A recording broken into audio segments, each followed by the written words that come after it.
Welcome everybody to this week's webinar.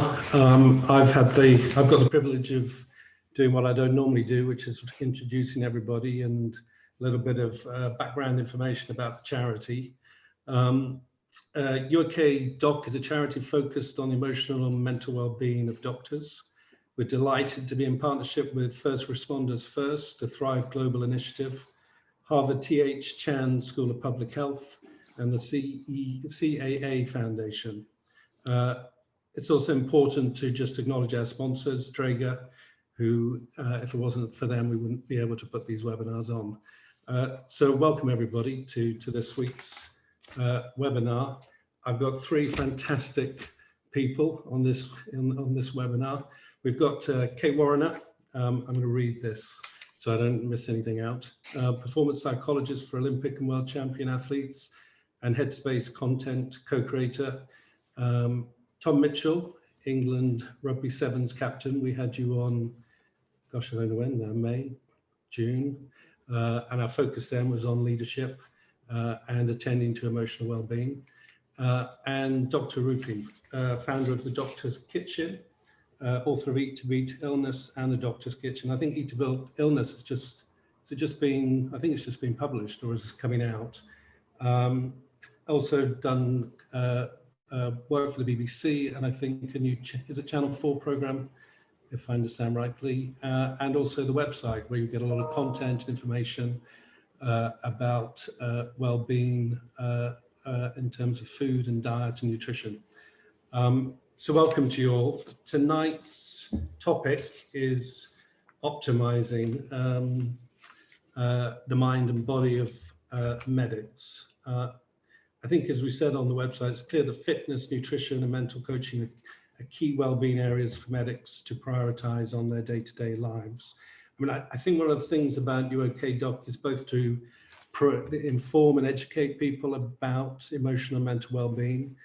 And I think one of the key things that we're very keen to do is to be proactively engaging with our emotional and mental well-being. And the three of you, both in terms of fitness, diet, nutrition, and the psychology, that those three things are so clearly essential in our mental and emotional well-being. So welcome to the three of you. Can we start? There's something that Katie, I want you to sort of tell people about in the webinar. But what I thought we could first do is, what I'm always kind of keen to do is go back to the basics. What you think the basic building blocks of optimizing your emotional mental well-being from your specialism, what are they? What would you say they are? Katie, yeah, what would your... So I mean, I try to keep it brief because I could probably talk for way too long on this. But I suppose if I was working with a medic or with anybody really that's coming with the interest in optimizing their mind, their psychology, their mindset, there's a few things I would definitely be checking in on. So, for example, I think I almost always start with a sense of why, and what is their why of why they do what they do, and how clear are they on that? How healthy is their motivation? Because that's a bit like the fuel. Like, are you putting the right fuel in the car? Is it the best quality that you can have?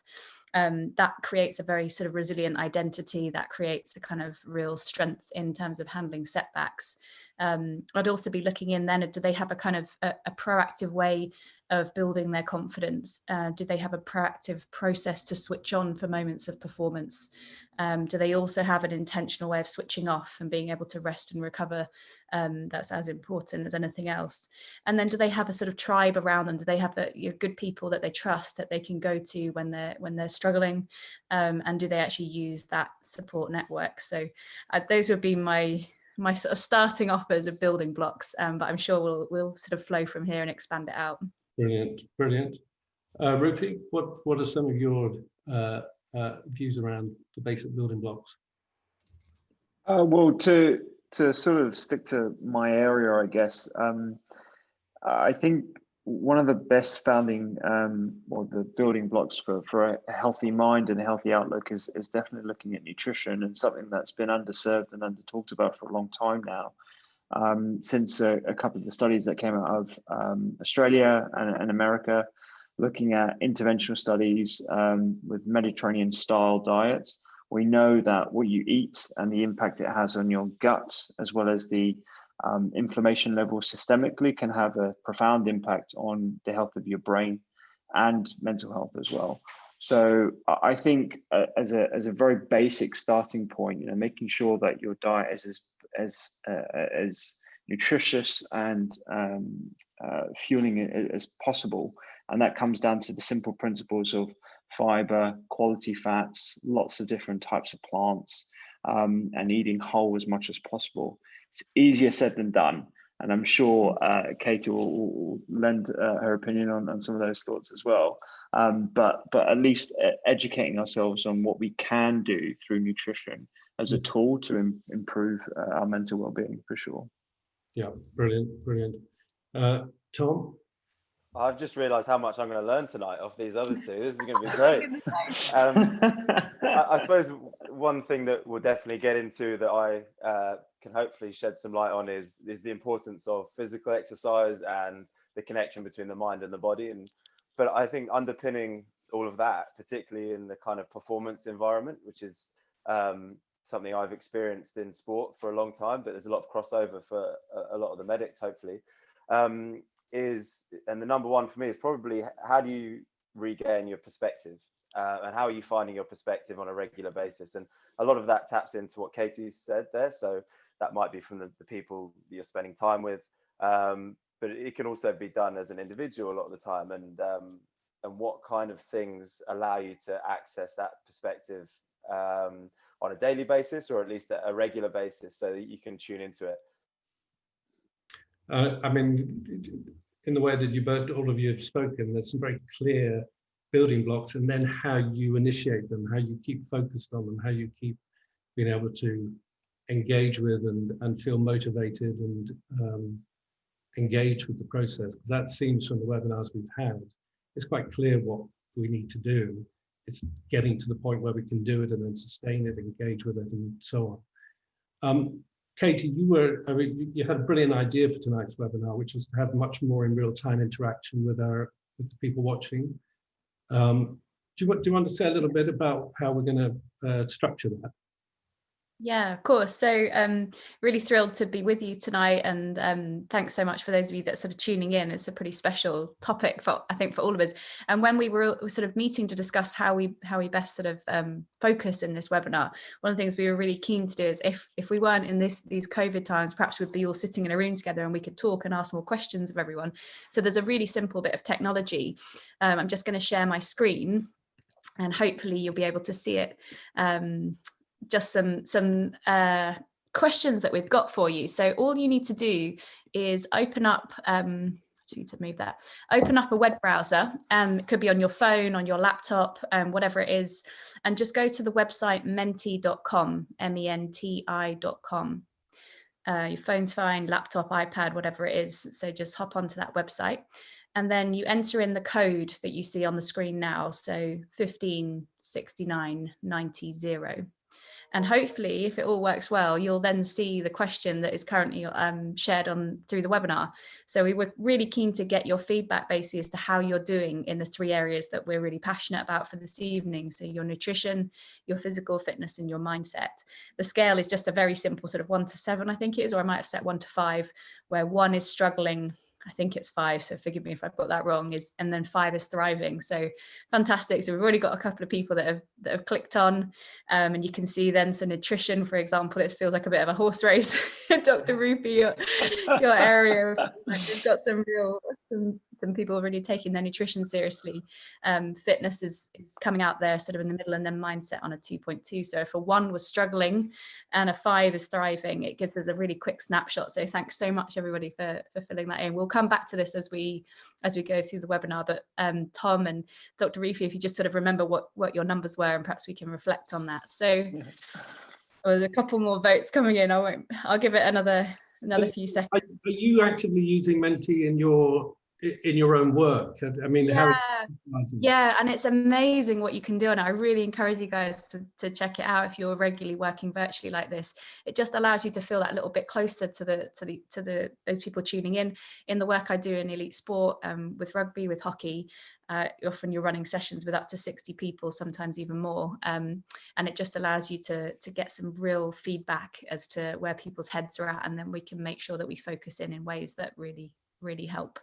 A lot of those rugby players as well, Katie, need simple visual stimulation, don't they? Yeah, you guys are. Okay, so we have one other question for you, which is just a very open one. So what is your biggest well-being challenge right now? And I think it's just an open text.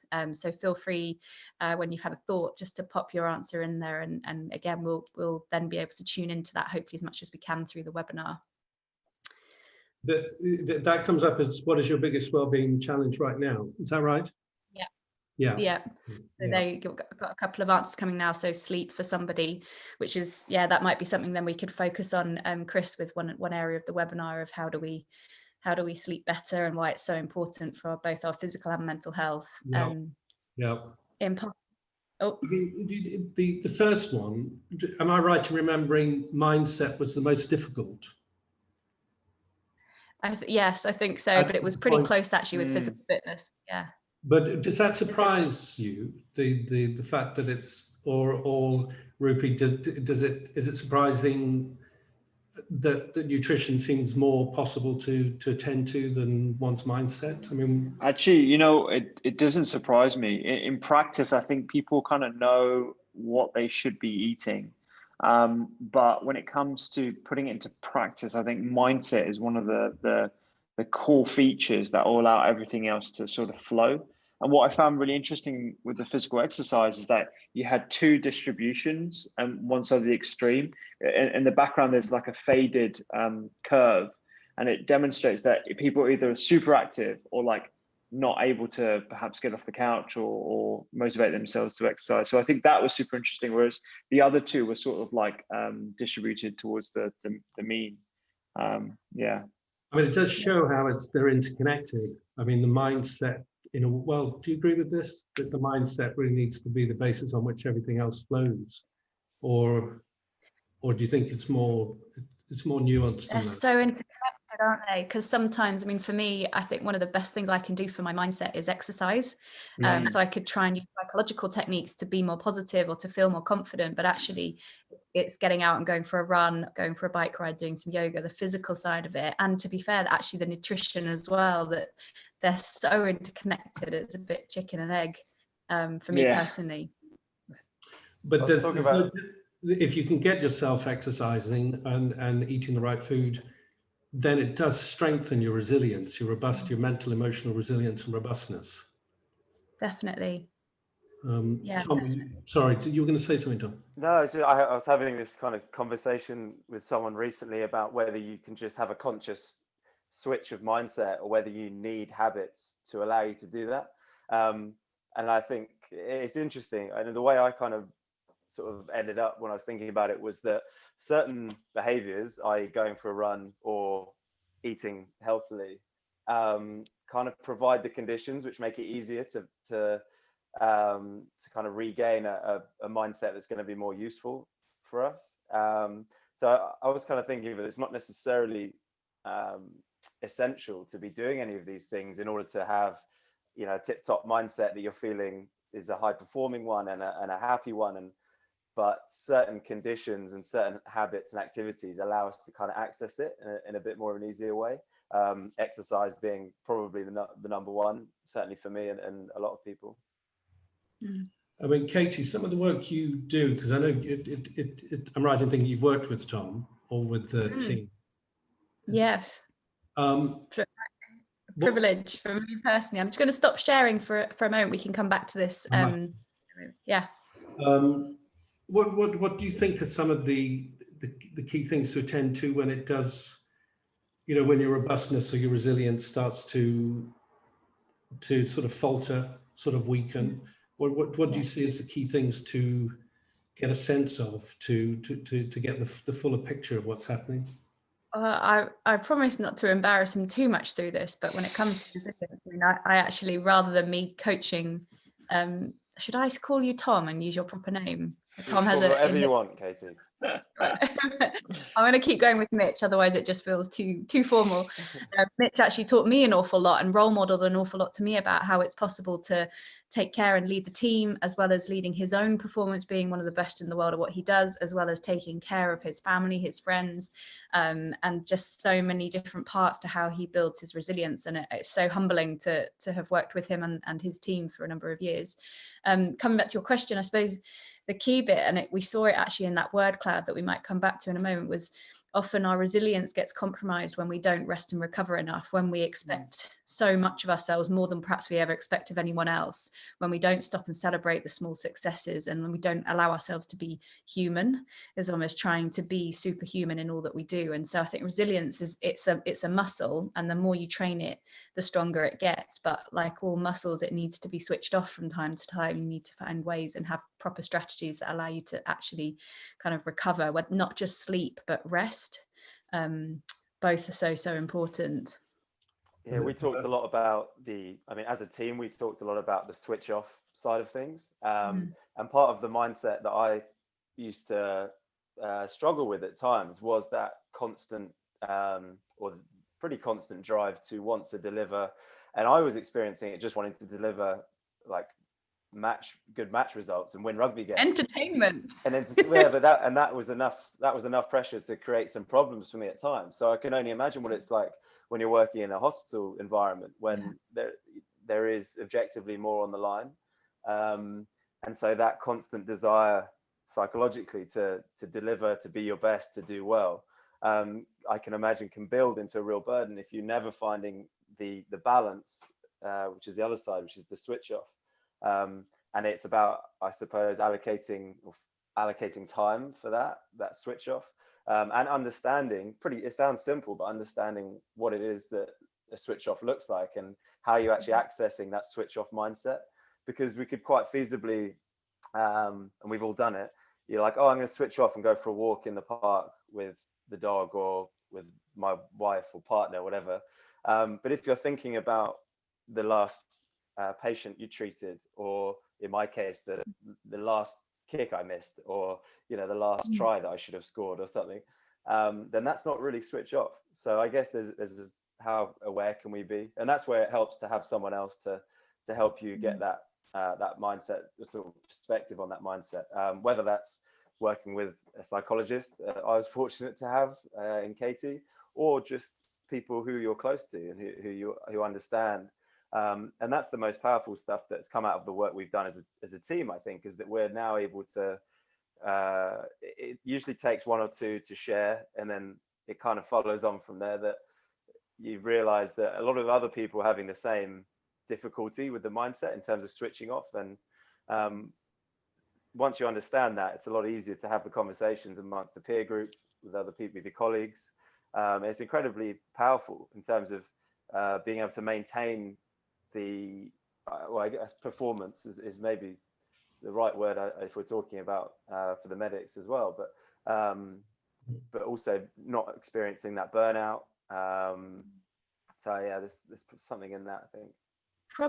Probably similar to you. I imagine. I haven't had the sort of privilege of working with many people in the medical profession, but I would imagine that it's such a calling for them that, like elite athletes, a passion is one of your greatest strengths, but also one of your greatest weaknesses. And when we overplay our strengths, then they tend to become a source of suffering. So passion overplayed becomes burnout. And so we, with the rugby team, we worked on having a set process. I mean, I was really passionate about it. I imagine they didn't actually follow this process. I'm not too naive to it, but essentially taking some time to think about some steps. So you come off a match, for example. Obviously, I appreciate in the medical world you would have a different sort of end point, but then the first step is to actually express the emotion that you're feeling, rather than bottling it up, but actually find a way, whether it's quickly jotting it down on a notepad, speaking to a friend, someone that you trust, but actually allowing yourself to express that emotion, because otherwise it just bounces around within us. And then coming to a point of a bit more of a logical reflection of what went well, what am I proud of, cultivate some positive emotion from that. what is it that I struggled with, and being honest with that, not losing perspective on it, but what are the questions I need to go away and answer at some point. I'm not going to do it now because our minds are never optimal at the end of a day, at the end of a match, at the end of whatever the moment of sort of performance. And then actually we need to change our environment, whether it's getting out of your kit, I mean, though we went through a phase of submerging in ice cold water, which allows the body and the mind to reset ever so slightly. It sounds a bit extreme, but actually it can be quite effective. You know, music is very powerful, and actually nutrition, I imagine as well, could be a part of that switch off ritual. A bit like when you put a baby to bed, you don't just suddenly go from playing loads to sleeping in a cot. It's a very live experience for me at the moment, but same for you as professionals. You can't just go from being so switched on and focused throughout the day. There needs to be a gentle wind down, and having a sort of 3 or 4 step process could be really powerful, I suspect. Is there anything in that, Rupy, in terms of the nutrition, like thinking in that moment, you know, when you're feeling quite heightened emotionally? I mean, is there any specific food or drink that might be beneficial, or maybe things to avoid in those moments? Yeah, definitely. I was just going to say, I'm actually learning a lot in terms of the transferable things and the transferable tips that you just said there, both of you guys. That I'm. Oh, have we lost? Oh no. Lost Rupy. You might. Oh no, you're back. You're back. Are you?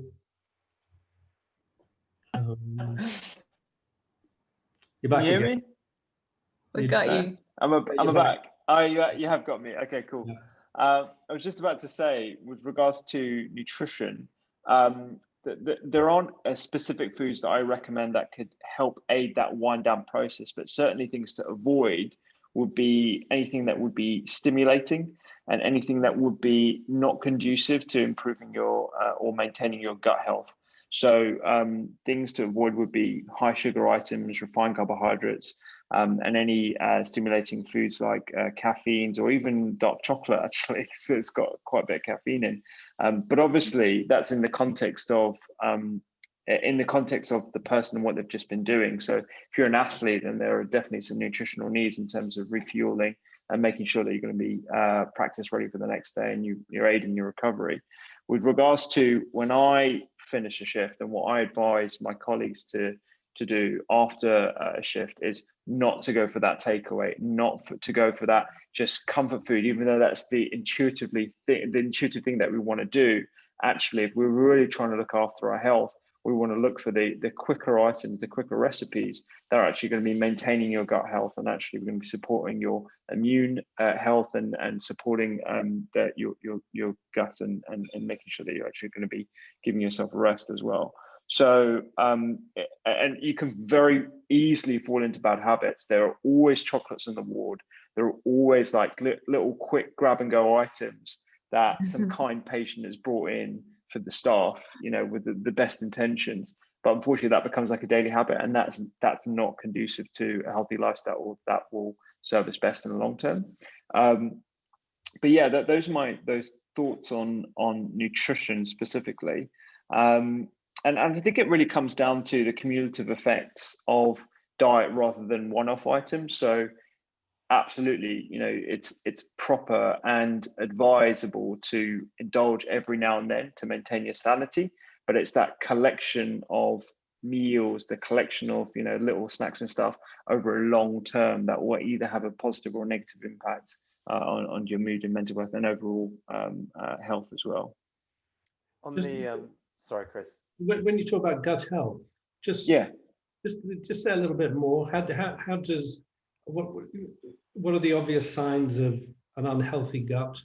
Sure. So when I refer to gut health, I'm really talking about the microbiota, which is this population of microbes, including largely bacteria, but also viruses, fungi, nematodes that live all around your body, but largely concentrated in the colon, the large intestine.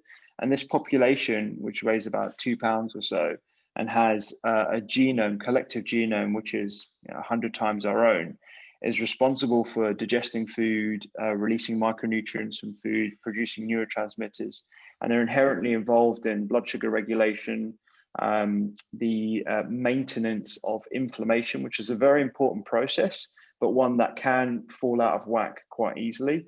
And interestingly, we know that a healthy gut also means a healthy mind. We have this gut-brain axis, we have a gut-skin axis, that there are a whole bunch of different functions. And it's, as far as nutritional science goes, it's perhaps the most interesting area.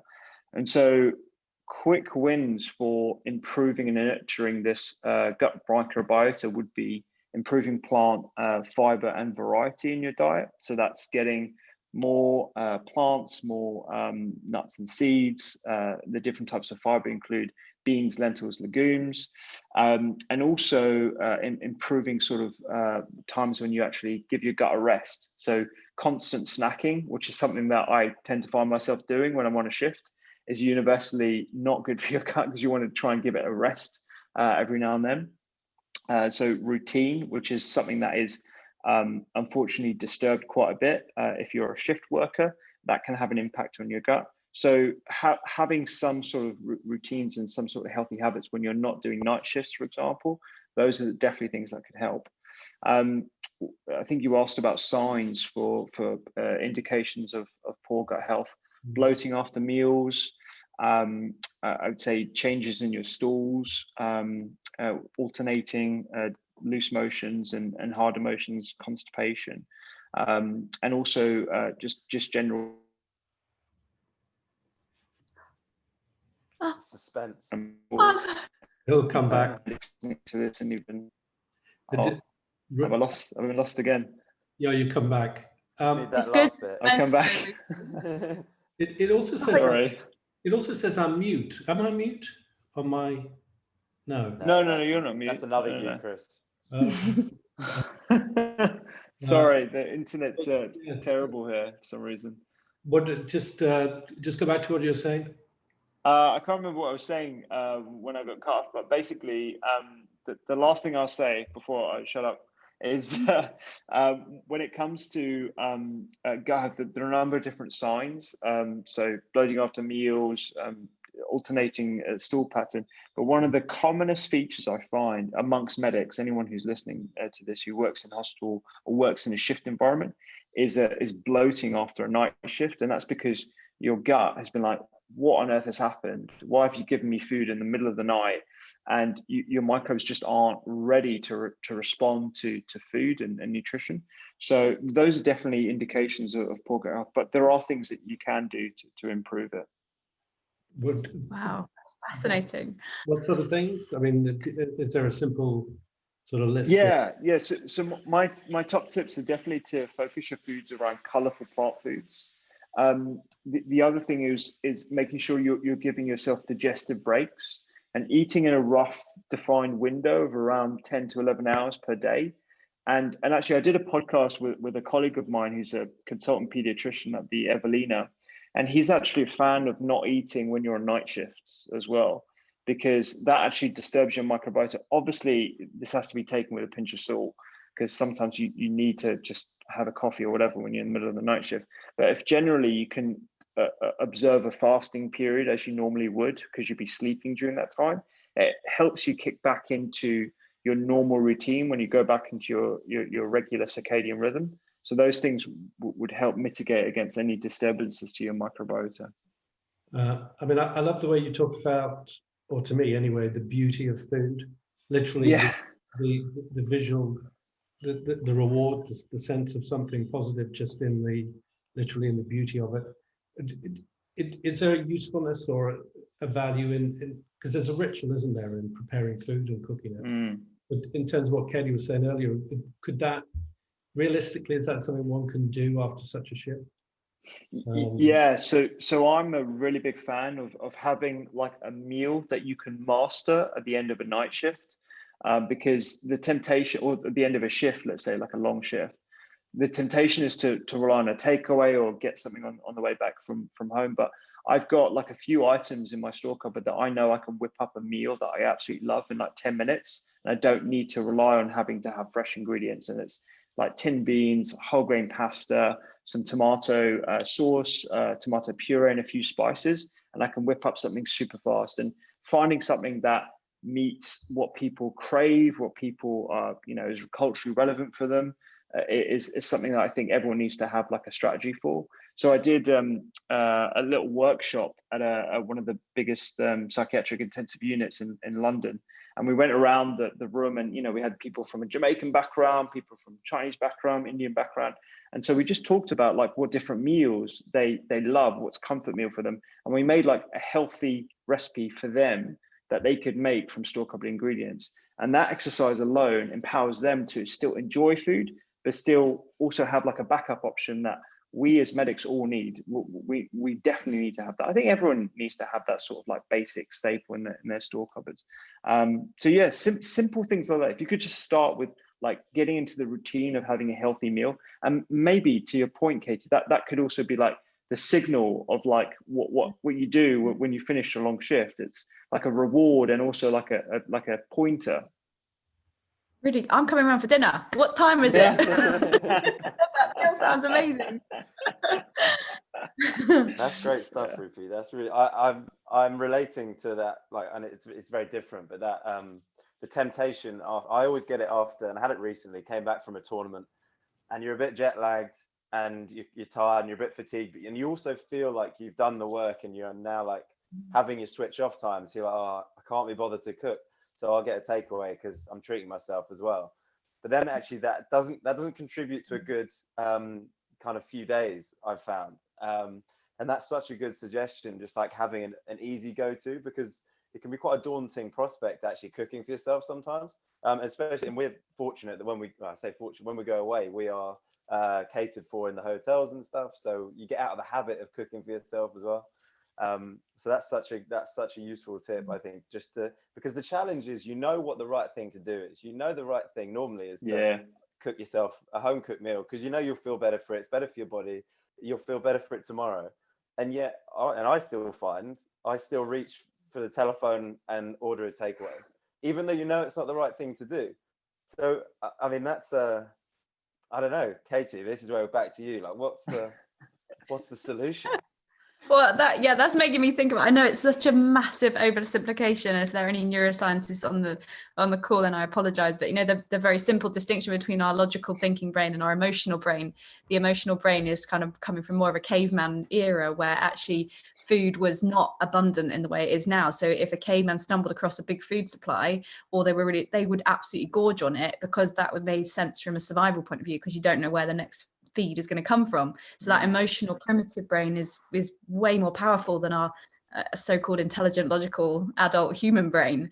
And so that's why so often we know what the right thing to do is, but we do something completely different, because essentially we've not mastered our mind, and we haven't got the right sort of strategies in place to be able to choose the right thing rather than the easy thing. And on some level, I don't think we should feel bad about that, because that is the way our brains are wired, and to varying degrees it's the same for all of us. Why do we take the escalator, not the stairs? We're conserving energy because our emotional primitive brain thinks we've got to go out and hunt and forage for berries or God knows what else. So it's a quirk. The human mind is an unbelievable machine, but it's also it's got some quirks and some faults. I think you hit upon something that's really useful there, hopefully for people, certainly for me, is that you may well get a takeaway on the first night, but then and be all right with that, and kind of be like, okay, like you treated yourself, but that tonight you're going to cook yourself a meal because you'll be better for it, rather than then getting into the spiral of getting a takeaway for a week. But that's the thing, isn't it? If you can just be kind to yourself if you do the wrong thing once, and it's just about. By the way, if you were to get a takeaway, sorry Chris, we might be way off track here, but if you were to get a takeaway, is it true that Nando's is the healthiest one? Because my husband Remy tells me that all the time. Like, Nando's is pretty healthy. Like, really? What do you reckon, Rupy, if you had to get a takeaway? I reckon so. I mean, like, I reckon Nando's can be, but like with any takeaway option, there are better options on the menu versus others. Like, you can go to any store, whether it be a Leon or Pret or whatever, and you can get something super unhealthy or something really quite healthy actually and convenient, which is something that we need to have a strategy for in modern life. So like my go-to with Nando's is probably a quarter chicken with like loads of veggie sides, and that can be quite healthy. But If you're going to get, the mayonnaise, the chips, another side of chips, and like, a massive chicken, then maybe not. I mean, one of the, I'm just reminded of one of the things that comes up is, because then people can start to feel quite guilty. They feel like failing, they're not good enough. They've failed at another thing, which clearly they should be doing. There must be something wrong with them.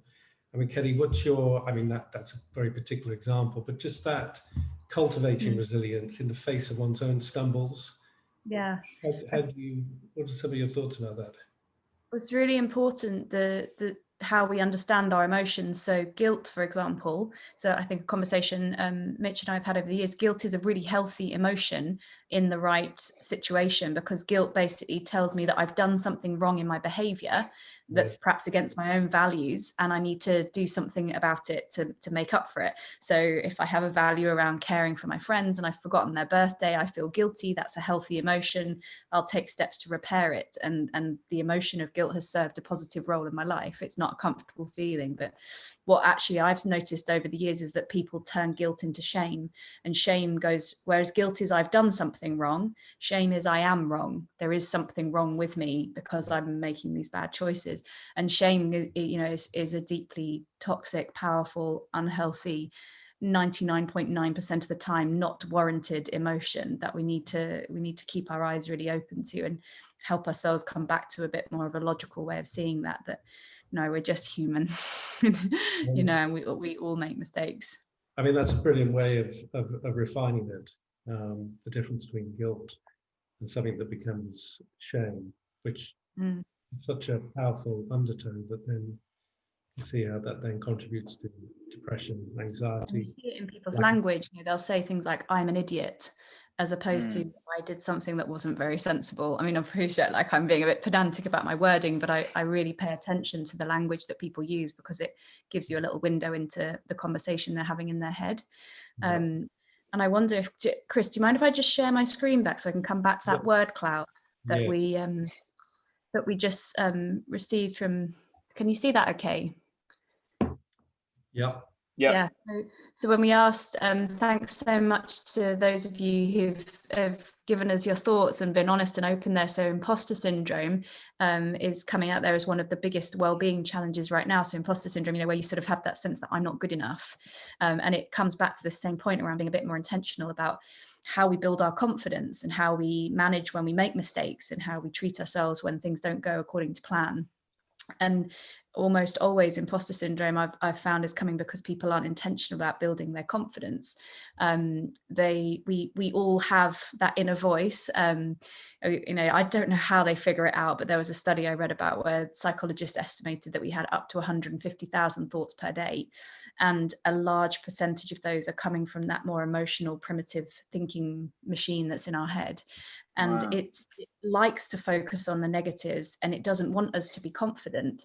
I'll just stop showing it. It doesn't want us to be confident, because actually from an evolutionary point of view, confidence would get us into trouble. So if I'm anxious all the time, I'm more likely to watch and notice if there's a threat in the environment. I'm more likely to think about where my next food is going to come from. So anxiety from an evolutionary point of view served a really good purpose. It kept us on our toes.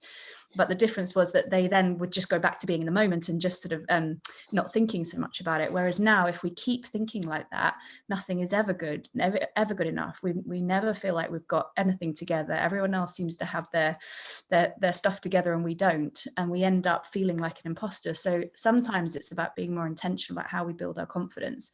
Sometimes it's about changing the way we relate to our thoughts and knowing that actually it's normal to have doubts. And to put him on the spot, Mitch is one of the best in the world at what he does, and I'm pretty sure you would reflect a little bit about your own experience of imposter syndrome. I'm taking a bit of a gamble there, but I'm pretty sure you'd be comfortable talking about that. If not, you can clip me around the ears later, Mitch. I'll just bat it straight back at you. No, it's been such a big feature of my career, and people are kind of surprised to hear it. I mean, part of it is I'm thinking of the role I sort of served as well within the team as the captain is similar to what I imagine some roles are in the hospital. If you're in a position of responsibility, a position of leadership, a position, particularly in a hospital, where you've got a lot of people, patients, but also other staff, expecting you to know what's going on, to have the answers. It plays into exactly what we're talking about, and then you kind of buy into that story. And quite a big turning point for me was having what's the right word? I guess courage, maybe, but it was also a helping hand, a couple of helping hands along the way. Katie's being the main one that that guided me to have the ability to actually be okay with not getting things right the whole time, because no one really expects that of other people, but we can often expect it of ourselves. And as soon as you kind of take that first step towards sort of breaking down that facade in terms of what you're trying to present, it becomes much easier to live those behaviors out moving forward. And for me, that was a huge journey in terms of being able to live live my authentic self. And no secret that actually being like that allows you to be better for the other people as well, and better than you were previously when you were trying to have this, have all the answers and be absolutely perfect for people all the time. So I can imagine a lot of people experiencing that. I think, taking my word for it is one thing, that life is better off when you break that kind of cycle of needing to be that kind of perfect figure all the time. But if you're not going to take my word for it, then try and take someone else's word, maybe a colleague, someone that you trust in the same environment, because almost certainly they'll be having similar feelings. That was something I experienced. And I think there's a lot of it that's, and there's a bigger point here about people's habits, whether it's exercise or trying to eat well or whatever, or even their mindset and wanting to be more resilient and feeling like they're not as resilient as they'd like to be, is the kind of grappling with that, grappling with trying to get up and run every morning, or, grappling with making sure that your macros are spot on, or whatever it is that people are working on. Often when we hold on to things like that too tightly and grapple with it, it can make it very hard to achieve. Whereas if we allow a bit more acceptance into that process, so whether that is, being kinder to yourself if you do miss a session, or if you do miss a meal, accepting that actually the next one is the one you can get right, and being okay with that, or accepting if you make a mistake. And I'm not trying to relate my own experiences in sport to what the mistakes that may happen in the hospital, because I can understand that will play on the mind in a very different way. But actually still acknowledging and reinforcing on a daily basis with yourself, but with other people, that those mistakes are a part of it. They're a part of being human being. And we should not only accept that, but really embrace that. And I think it makes the process a lot more straightforward is probably a bit far, but it makes the process an enjoyable one, and it means you can actually embrace the journey that you're on. Yeah. Do you see the literally in going back to imposter syndrome? What are the? Do you remember the first time you broke through that? What do you remember what you had to do? It was definitely, I can kind of remember the feelings and the experience of it more than necessarily the individual moments. Hopefully they'll come to me, but it was definitely the sensation of being vulnerable. And I think that vulnerability is something that we promote now much more openly than we probably did, particularly amongst men. We sort of promote vulnerability as being a good attribute now, whereas we didn't for a long time, and probably still don't in a lot of areas. But I think there's a couple of mantras that were useful at the time, I think, in order to help me change my behavior. And one was recognizing that I might get something wrong now, but I'll learn from it. I found that quite a reassuring kind of mantra to use, which just took the edge off those situations when I was in a team environment and wanting to absolutely nail it. And it allowed me to commit more to the moment, actually, because as soon as you can appreciate that you're going to gain something from the experience regardless, it means you can go into it less consciously, and then that's how, with practice you end up in that kind of flow state where it's just happening for you and you're not consciously thinking your way through it, which I imagine is similar to when you're in the high pressure environment for a lot of the medics. That's the the point they're trying to access in terms of the mindset. I mean, Rupy, does it stand out for you, the idea of imposters? I mean, were you surprised by that being quite central to that group? No, that I actually wrote that as well. So I contributed to the So a few people wrote it, which is why it's come out bigger. Absolutely, yeah. No, I wrote Imposter Syndrome myself. So hearing Tom and Katie talk about this is really resonating a lot with me, because I think, you know, whether I'm in the hospital, whether I'm doing sort of the other media work that I'm doing, you're always going to feel like, you know, you're not good enough for that position. And I think it's very prevalent, and apologies if I'm speaking out of turn here, but I feel like it's very prevalent amongst medics as well, because we are in quite a high pressured environment. There's a lot of personalities out there, a lot of alpha behavior as well. And so you're always going to feel that pressure as to whether you're good enough, whether you're good enough to get that specialty job, whether you're good enough to get that training position.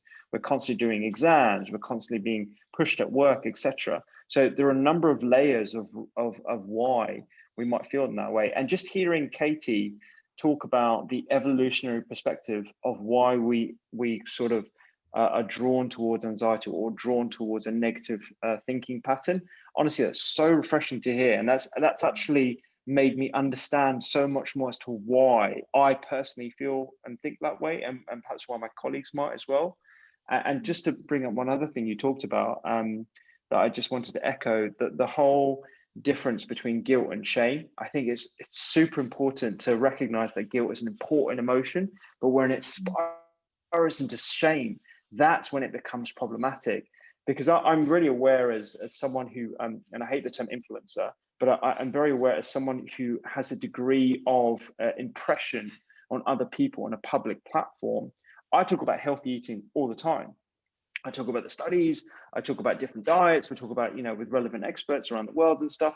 But me talking about healthy eating may push people who don't want to hear about healthy eating all the time because they feel guilt because they're not able to maintain a healthy eating pattern, let's say, into feeling shame about that. And so actually I've been quite vocal about asking people to consider unfollowing me if the kind of content I put out there is not relevant to them, and that can actually push them into like a negative thinking pattern. So it's really refreshing to hear that perspective, and I think I'm definitely going to borrow some of those terminologies. Rupy, I love that you shared that you were one of the people that put that, because I would, if I take my psychologist hat on and just be Katie, I cannot believe you would feel that, because I've only known you for 47 minutes, but you know, the composure, the clarity, the credibility that I sense from listening to you, and I suspect that the people listening in would think the same, would be equally shocked. And therefore I think for all of us then, consider that it's the same for you too. Consider that if you're also feeling that imposter syndrome, that people on the outside looking in would be absolutely blown away by it, because it's just, there's no truth to it. So not all of our thoughts are wise, and that our thoughts are not facts, and we shouldn't necessarily listen to them all. Like sometimes it's not about trying to sort of think positive, because that's exhausting, but like whack-a-mole trying to get the negative thoughts, and it's just, you can spend the whole day doing that. But actually just like pause and just turn the volume down, or just a bit like an annoying friend that's sort of telling you that the sky is green and you're like, no, it's not, it's blue. I'm not even going to argue with you. Just have your view, but I know that the facts are, and I'm proud of XYZ. Chris, can I go a bit off track? And we said we were going to focus on these first two questions. I'd be curious, can I ask the third question, which was about reflecting on successes? Absolutely. Do you mind if I go back? So I don't think I actually paused long enough to hear your response there. I'm hoping it was okay. Because again, with imposter syndrome coming up, those of you that are listening in, if you're able to go back to the Menti website, it's the same code, 156990. And the question we wanted to then hear what's out there. When was the last time you stopped to reflect on what you're doing well, or what you're proud of? Was it today? Was it this week, this month, or not for a while? Be great just to, if you load up the website, and let's just see what's out there. Because of course, this forms part of why we may then be feeling that sense of imposter syndrome. If we're not stopping and reflecting on what we're doing well, then we're a bit subject to that negativity bias that we've talked about in terms of how our brains evolved. So we need to consciously tip the scales the other way. Confidence is a choice and a skill. Can I just so very quickly even wrap up that last section, Katie? Sorry, jumped in just before we move on, just because I think it's really useful just to really break down those moments of that imposter syndrome when you're, as you see, you've explained how the brain works and how it's not that useful, but just really understanding what, and kind of dig in and experience in advance what that moment might feel like if you're trying to behave in a way that isn't compatible, or it isn't in line with the imposter syndrome that you've been feeling, and you want to have the chance to be vulnerable in the next time you're in front of the patient or the team.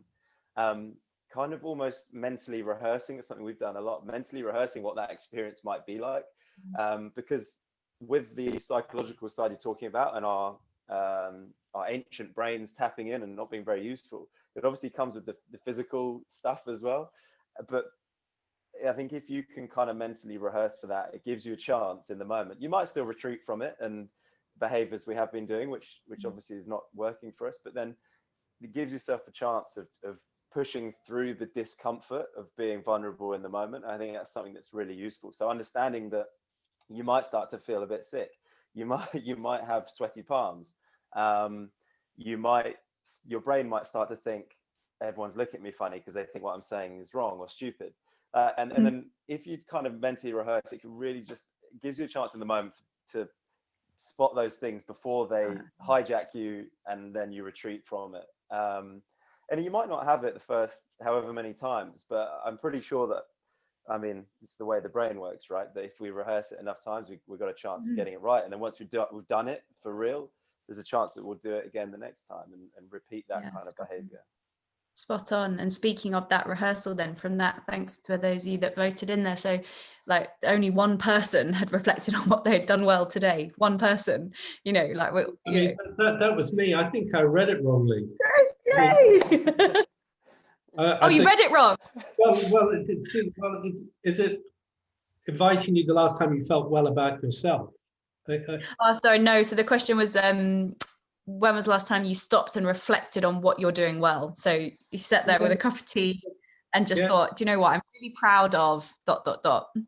And we just don't do it. And yet those of you with families or with children, would you want your little people to think about what they're proud of, to think about the small things they did well? And it doesn't have to be like, that saving someone's life. It doesn't have to be sort of the biggest end of the spectrum like that, but just the small things, like I held the door open for someone, or I didn't shout, I didn't lose my, I keep trying not to swear, I didn't snap back at my husband, for example. Small things, that's how we build it up. That is as important a habit as brushing your teeth when it comes to our mindset. And it's so simple. I really encourage you, like when you get into bed at the end of the day, just think about one thing you're grateful for, one thing that went well, one thing you're proud of, or maybe over dinner, lovely ritual to get into. Do you think medics find that difficult, Rupy, because they're high achieving people and probably like there's a competitiveness within a lot of them, I suspect, because it's a high performing kind of job and there's a lot on the line a lot of the time. So do you think that's something that people find difficult because the demands they set for themselves are so high? I think so. Yeah, I think generally we're pretty closed about that because we're definitely getting better because it's things like this and the sort of spotlight on mental health in general. But across the board, I feel it's not seen to be right to demonstrate vulnerability because there's a feeling that it won't be tolerated by your senior colleagues or perhaps even your colleagues, and that sign of weakness might lead to you not progressing to the next step. And it's a very, very competitive environment, particularly if you're doing specialty training. One of my best friends is in obstetrics and gynecology, and it's exceptionally competitive. And so the thought that you might want to take a sick day because you're stretched and you've done 10 days straight, and that could leave a black mark, and then you might not get the job that you wanted or that reference that you wanted or whatever it might be.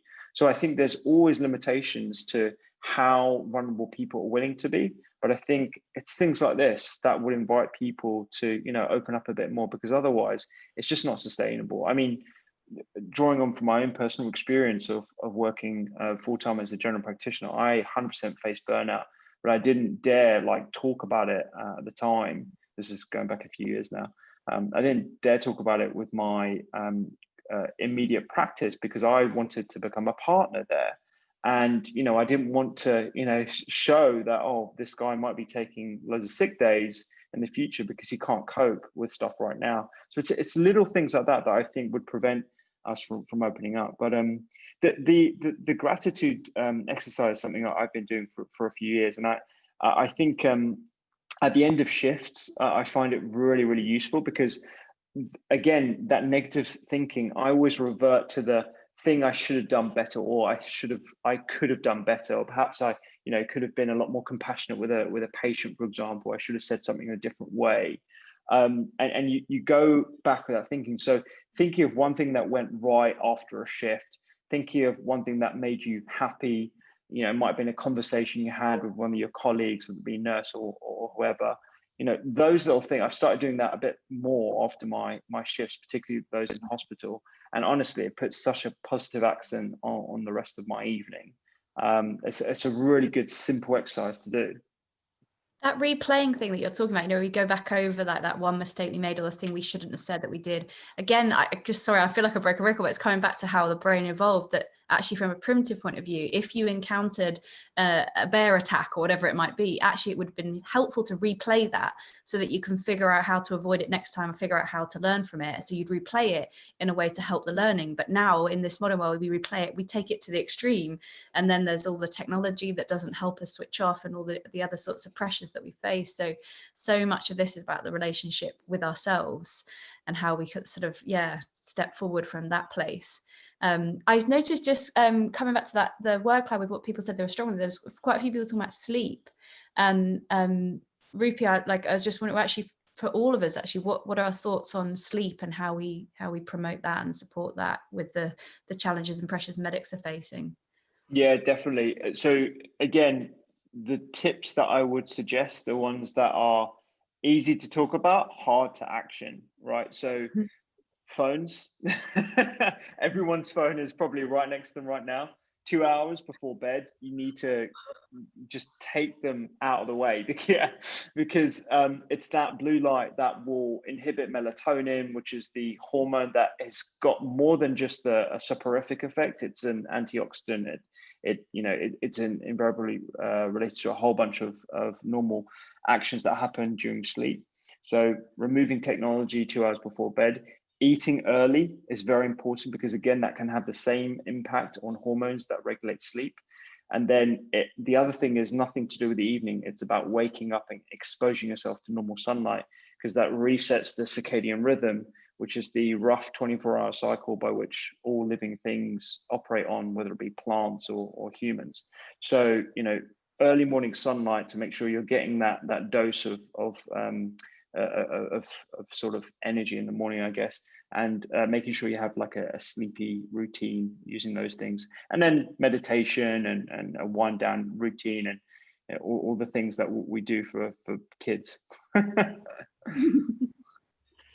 mean, sleep is it is one of the recurring themes, particularly around rotas and night rotas. And last 2 weeks, last webinar, the conversation was literally about it's not valid to sleep even if there's nothing going on at night. The expectation is you. And one of the ambassadors was talking about the struggle to get some beds into, so that you could, A, that there was a bed, and B, that it was okay to have a half an hour or 45 minutes. It wasn't sleeping the whole night. But separate from that, just the rhythm, just the struggle of how you juggle working nights, and how you then just how the rest of the day is for you. I mean, Rupy, have you had direct experience of that? Yeah. So I'll be honest. I feel a bit of a fraud talking about sleepless nights and stuff, because I haven't done night shifts for a couple of years now, and I've structured my clinical work to work only either late shifts in A&E or primary care, which is generally 8 till 7 p.m. 8 a.m. to 7 p.m. those. So for me, when I was doing nights, I would experience all the things that we're talking about: gut disturbance, bloating, low mood for the next couple of days. It's literally like feeling quite jet lagged.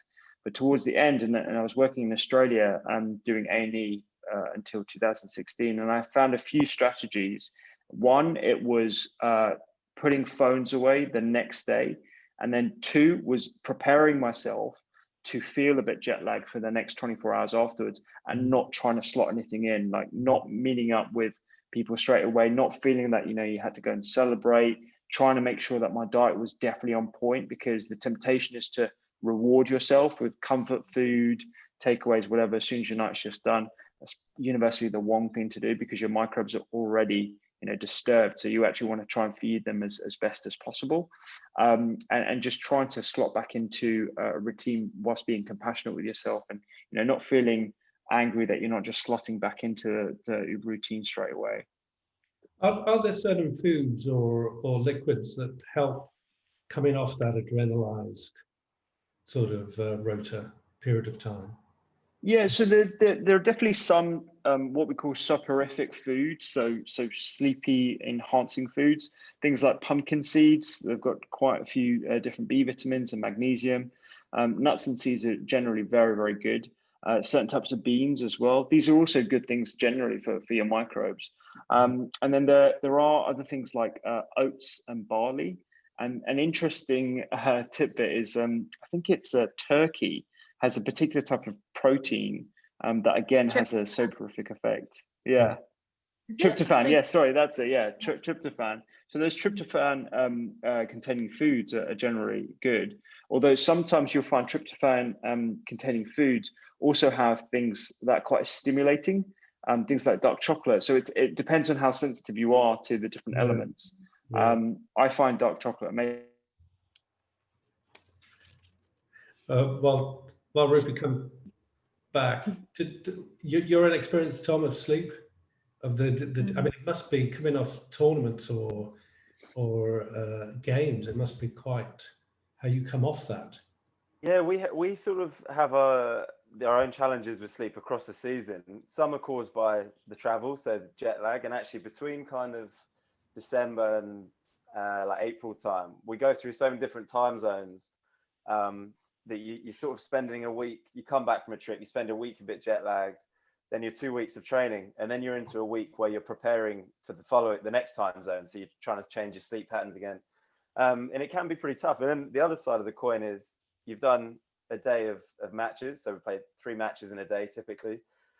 Sometimes you finish at 9 p.m. at night and you'd be playing again at 11 the next day. So, and you know, there's no, I haven't really cracked it other than the things that Rupy's already talked about. But the important thing is like understanding this as a group as well. I mean, it might be different if you leave your shift and you go home by yourself, and that's probably easier to control. But if you've got hopefully an I mean, if you've got kids, maybe hopefully, I don't know, it might be a bit more difficult. But if you can actually help your partner, if you've got one, or your family, to understand this, but because in the team, like if we're rooming with someone else, we have to have an expectation that we're going to be pretty chilled on the bus on the way back from the tournament or from the stadium.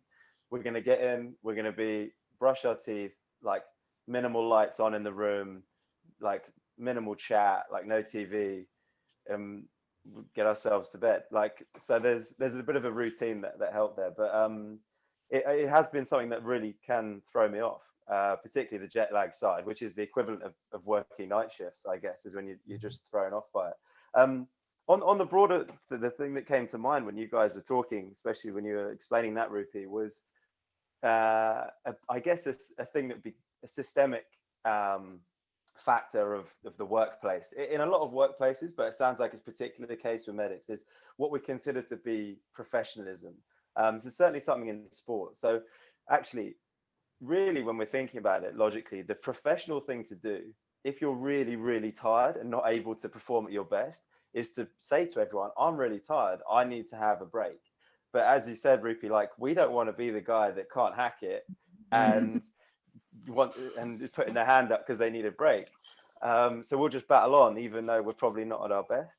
And I guess it's a question for all the medics is like, what opportunities are there to make small changes like that in terms of breaking down what we expect of the most professional behavior? Because it's the same in sport, right? Like I mean, an injury is a good example. Someone's got a knock, they might not be able to access their top speed, for example. But no one wants to be the guy that's checking out and being like, putting their hand up and saying, I'm not quite right. Like, I don't think I can do a job for this game. You want to battle through. You want to be the guy that can, push through it. But that's not the best thing for you or for the team. And so it's not the most professional thing to do. So it's just kind of like shifting that mindset over time and shifting the expectation and the perception of what professional behaviors are, I think. Yeah, I have an anecdote about that actually, and it's not my anecdote, so forgive me. I think there's definitely, first of all, there's so many things that we could learn from professional athletes like yourself, because medics and people working in medicine have to treat themselves like athletes. They are doing a performance vocation. It requires a much good more nutrition. important performance vocation, I would say.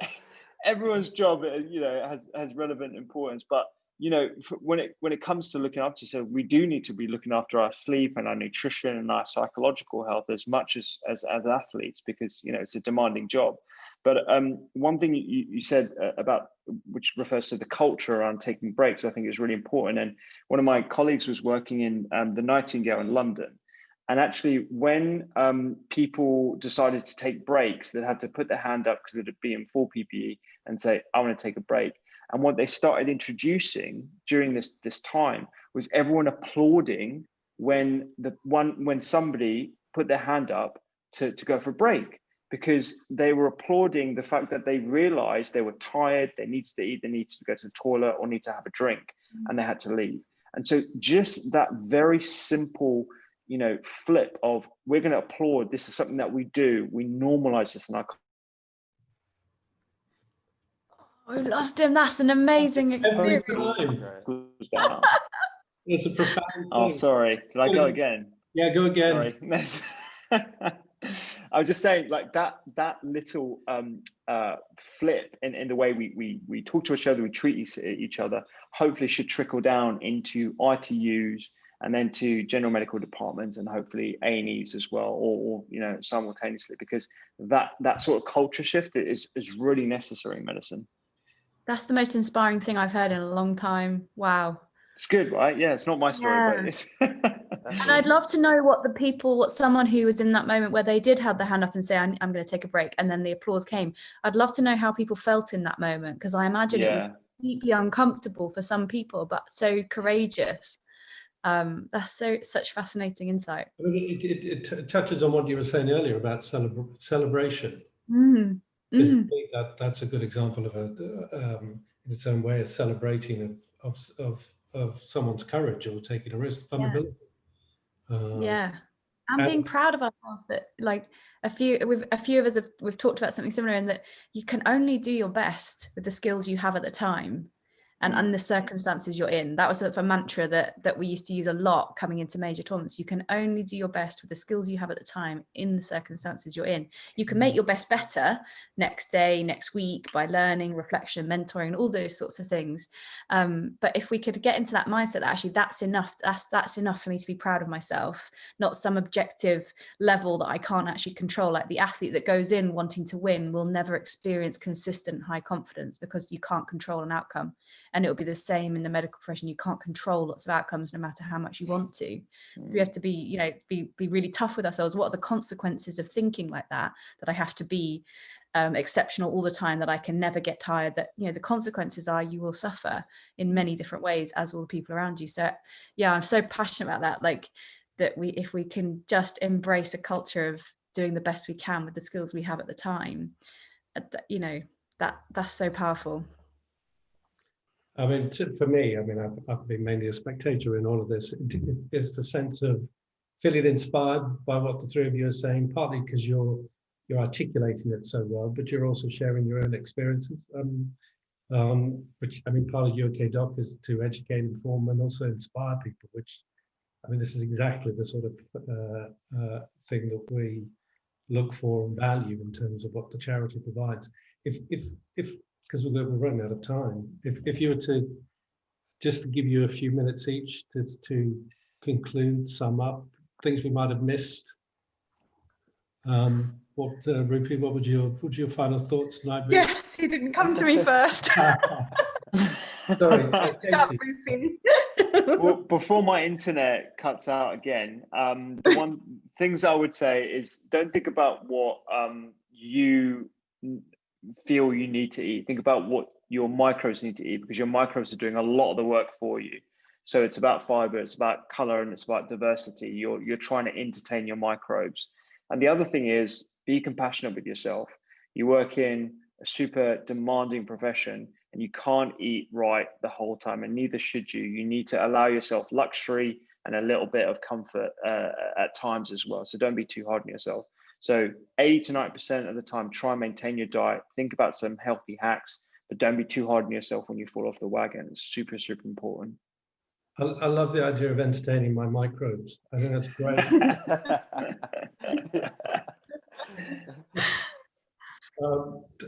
Tom?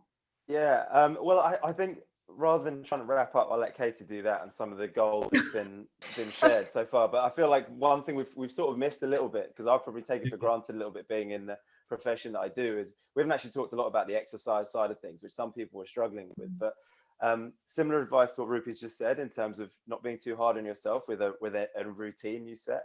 But I think just in terms of discovering what your exercise looks like, have an open mind. Not everyone likes going down and flogging themselves at the gym or going on 5K runs. Like, that's not for everyone. And I think actually a more useful route for a lot of people to exercise, it is one that involves some sort of play. Certainly something that, if you can get outdoors, even if it's cold and wet, I think you feel good afterwards. So give it a spin. But yeah, if you can involve some sort of play, whether that's five-a-side or, I don't know, frisbee in the park, or even just going out and rather than going for a walk, like take some juggling balls with you and you know, have a play around, throw a tennis ball around outside. I think tapping into that play element is really important in terms of our exercise. And that's something that I've taken for granted over the years, but it's been such a fundamental element of me maintaining a healthy mindset. Brilliant. Love that. Brilliant. Thank you. Katie? Yeah, I had a bit of time to reflect, so thanks for that. I suppose probably like all of us, at any one moment in time, there's about, well, if you ask me at any given time, there's at least 10 things, if not more, I'd like to change about myself. And welcome to being human. And so after you've had a webinar like this, you can kind of sometimes feel a bit overwhelming about all the changes you feel you want to make. And I just would encourage us all to just pick one thing. Just pick one thing, like not loads and loads of things that we then fail at. Just pick one thing that will really make a difference, and make it small and make it the easiest possible step. So even down to, I want to start flossing my teeth. I'm just going to floss one tooth each night. Like, I know that sounds crazy, but then you build some momentum, and then you get to a point where actually you can create a habit, and then I'm flossing all my teeth. So just, yeah, pick that one thing and then set your motivation up smartly. So I really would encourage people to just think through what would be the consequences of making this change, and flip it around. What are the consequences of not making this change? Because we were all sort of, you know, that metaphor of like the boiling frog, that if you drop a frog into boiling water, allegedly, I've never tried it, don't worry, it jumps straight out, because it's like, whoa, this is really hot.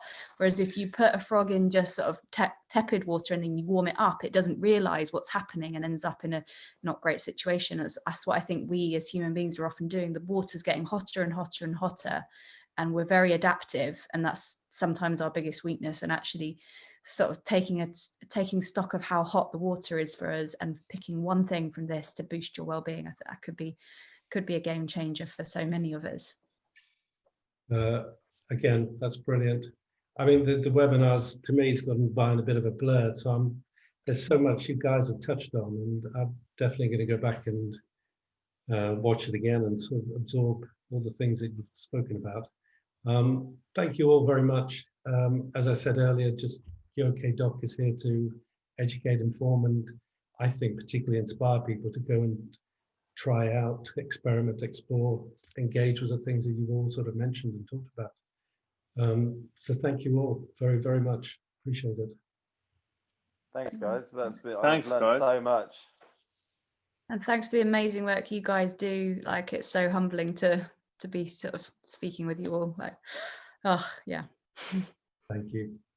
All right. Bye-bye.